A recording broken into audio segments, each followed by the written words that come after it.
Hello students, स्वागत है आपका एक बार फिर से।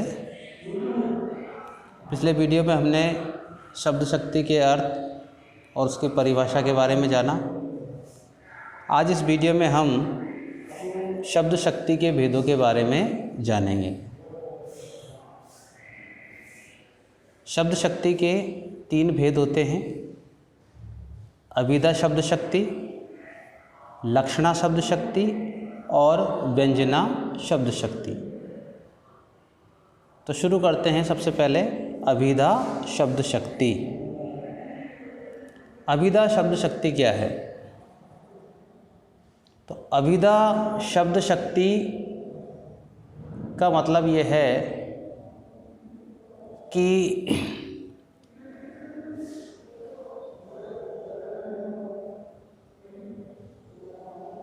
आपने कोई शब्द सुना,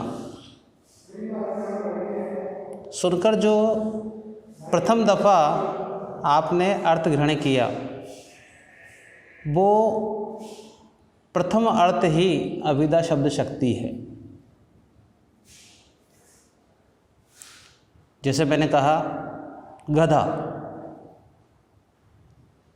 तो अर्थ होगा एक कोई जानवर। अगर मैं कहूँ राम, तो अर्थ होगा कोई व्यक्ति। तो प्रथम दफ़ा जो हम अर्थ ग्रहण करते हैं वो ही अभिधा शब्द शक्ति है। परिभाषा अनेक विद्वानों ने अपने अपने स्तर से परिभाषाएं दी हैं। पाठ्य पुस्तकों में, पासबुक्स में या अन्य जो रेफरेंस बुक हैं उनमें आपको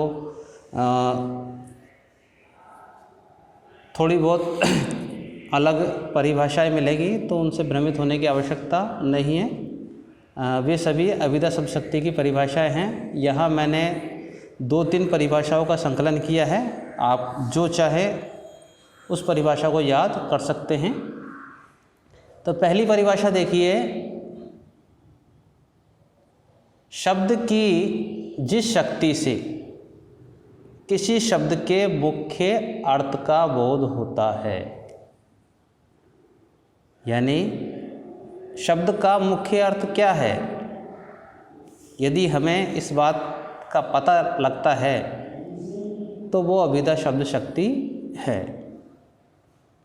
क्योंकि हम पूर्व में पढ़ चुके हैं, हर शब्द का एक अर्थ होता है और उसको जिस माध्यम से व्यक्त किया जाता है वो माध्यम शब्द शक्ति है। तो शब्द की जिस शक्ति से हमें शब्द के मुख्य अर्थ का बोध होता है उसे अभिधा शब्द शक्ति कहते हैं। दूसरी परिभाषा में देखिए, किसी शब्द के मुख्यार्थ या वाच्यार्थ को प्रकट करने वाली शक्ति अभिधा शब्द शक्ति कहलाती है। शब्द का मुख्य अर्थ या वाच्यार्थ, पूर्व में हमने पढ़ा वाचक शब्द से जो अर्थ निकलता है उसे हम वाच्यार्थ कहते हैं। तो किसी शब्द के मुख्यार्थ या वाच्यार्थ को प्रकट करने वाली जो शक्ति है वो अभिधा शब्द शक्ति कहलाती है। तीसरी जो परिभाषा है बड़ी आसान है। शब्दों को सुनने अथवा पढ़ने के पश्चात पाठक अथवा श्रोता को शब्द का जो लोक प्रसिद्ध अर्थ तुरंत ज्ञात हो जाता है, वह अर्थ शब्द के जिस सीमा द्वारा मालूम होता है उसे अभिधा शब्द शक्ति कहते हैं। कहने का मतलब यह है कि मैंने कोई शब्द कहा और आपने उसे सुना, सुन कर के आपने जो प्रचलित अर्थ ग्रहण किया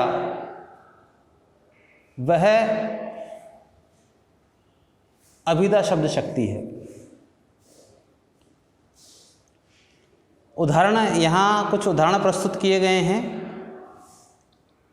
जैसे महेंद्र पुस्तक पढ़ रहा है, तो इस वाक्य में महेंद्र हमने सुना, महेंद्र यानी कोई प्राणी, कोई व्यक्ति, पुस्तक कोई वस्तु, और पढ़ रहा है यानी कि वो पढ़ने का कार्य कर रहा है। तो इस वाक्य को सुनकर हमने अर्थ ग्रहण किया कि महेंद्र नाम का कोई व्यक्ति है जो पुस्तक पढ़ रहा है। दूसरा उदाहरण देखिए, गाय दूध देती है। गाय, शब्द सुना तो शब्द सुनकर के अर्थ ग्रहण किया हमने, एक पशु, गाय एक पशु है, दूध वस्तु है, तरल पदार्थ है, और देना क्रिया है। यानी गाय कोई पशु है जो दूध देती है। तीसरा उदाहरण देखिए, माता खाना बना रही है। इस वाक्य को सुनकर हम तुरंत समझ जाएंगे कि भाई माता यानी व्यक्ति, खाना वस्तु, बनाना क्रिया। यानी हमें समझने में ज़्यादा मेहनत नहीं करनी पड़ेगी, क्योंकि हम प्रथम दफ़ा जो अर्थ ग्रहण करेंगे वह अर्थ या विधा शब्द शक्ति कहलाएगा।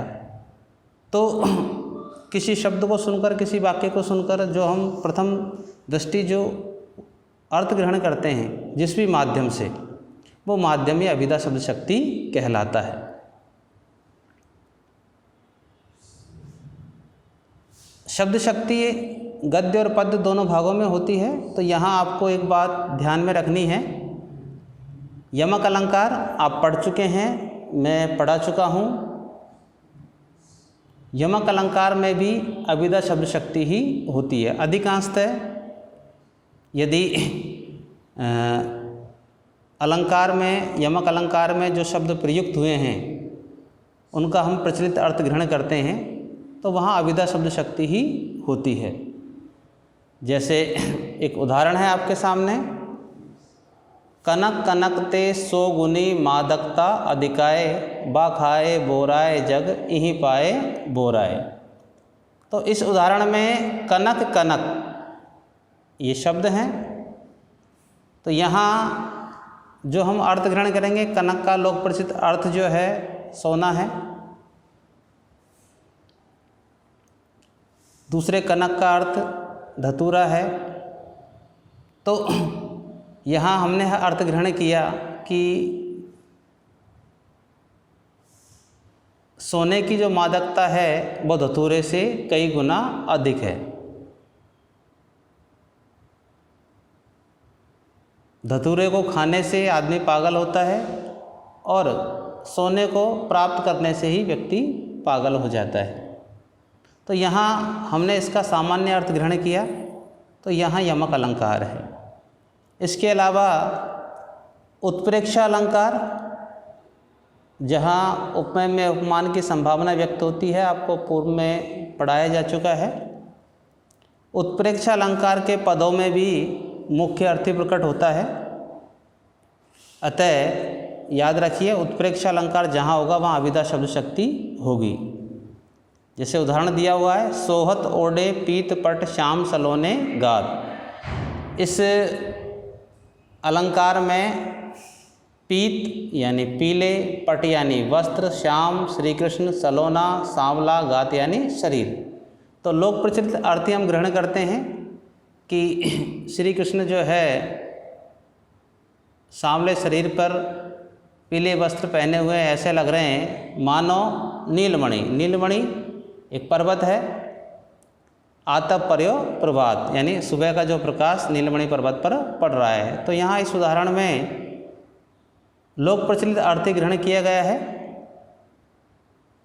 तो यहाँ भी अभिधा शब्द शक्ति है। जो विद्वान हैं उनका भी यही मानना है कि अभिधा शब्द शक्ति किसी भी काव्य में सबसे पहले अभिधा शब्द शक्ति ही होती है। हम कोई भी अर्थ ग्रहण करते हैं सबसे पहले अभिधा शब्द शक्ति के माध्यम से ही ग्रहण करते हैं। तो प्रथम दृष्टि काव्य में अभिधा शब्द शक्ति ही होती है। उसके बाद लक्षणा या व्यंजना, जब हम उसका भाव समझते हैं और कवि जो कहना चाहता है उस अर्थ को ग्रहण करते हैं, तब जब लक्षणा या व्यंजना शब्द शक्ति उसमें होती है। तो याद रखिए, अभिधा शब्द शक्ति जो बात कही जाती है या सुनी जाती है, प्रथम दफ़ा जो अर्थ ग्रहण किया जाता है वही अभिधा शब्द शक्ति है। तो आशा करता हूँ आपको अभिधा शब्द शक्ति समझ में आई होगी। फिर भी यदि कोई बात समझ में नहीं आती है तो व्हाट्सएप के माध्यम से आप मुझसे प्रश्न कर सकते हैं, कमेंट कर सकते हैं, मैं शीघ्र उसका उत्तर आपको दूंगा। बाकी लक्षणा और व्यंजना शब्द शक्ति अगले वीडियो में, तब तक के लिए इजाज़त दीजिए। धन्यवाद।